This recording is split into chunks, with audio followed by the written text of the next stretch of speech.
Welcome to TFA Files TV. We are back again with the latest gossip nyaya dziri kupisa dziri kutenderera pasocial media. Hakusi kudliwa rinopisa kuZanu PF. Geza adzoka zvekare nesignal achidetsera kuti ndiripo munondibata paTwitter yangu handle iyi ndopandichange ndichiku-update hai ndichikuudzai zvese kuti Twitter sei adedza kuti musi wa31 tiri kupinda mumastreets vachida vasingatoshandisa jende. Terai munzwa. This is my official Twitter account, which I will be using to communicate with you starting from today. Ndo official Twitter account yangu yandishandisa kutaura nemwi kana kucommunicate nemwi kutakisa nhasi. I'm sure guys you have heard from the horse's mouth bombshell Geza himself achidedzera kuti musatye musabvunduke ndiripo.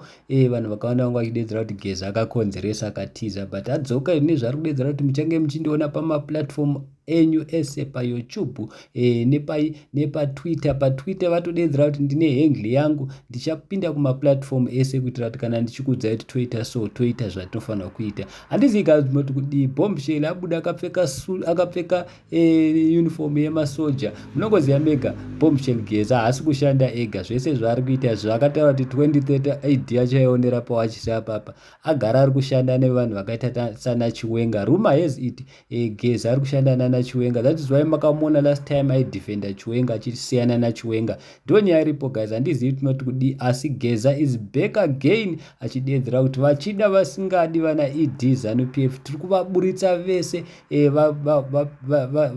vakanganisa zvinhu hazvisafambi zvakanaka munyika, vari kuba vari kukonzeresa iye ED nevana vake vari kungopanana matenda neZanu PF vanhu vachitambura muZimbabwe. As you all know guys, nemunongozviziva mega muZimbabwe things are not looking good. Just last week ED Zanu PF team yevarakashi vakadedzera kuti mavendors anofanirwa kusungwa afanirwa kutengesa. Chii chakadaro chinenge ngozi? Anosungwa ana achidzingirwa kuti atengese because mabasa acho hapo, of which vanhu vakadedzera kuti please create jobs kana muchida kuti tisaende kunotengesa mumastreets. So handizii guys tinoti kudi asi bombshell adedzera musavhunduke ndiripo musi wa31 tiri kupinda mumastreets vachida vasingadi tinorishandisa jende chete. Handizii guys tinoti kudi asi bombshell Geza vadzoka vanhu vafara zvisingaite vakadedzera kuti ndiye one munhu anoshandisa je kudarika vamwe vanhu. Munongoziva mega muZimbabwe kana wada kutaurisa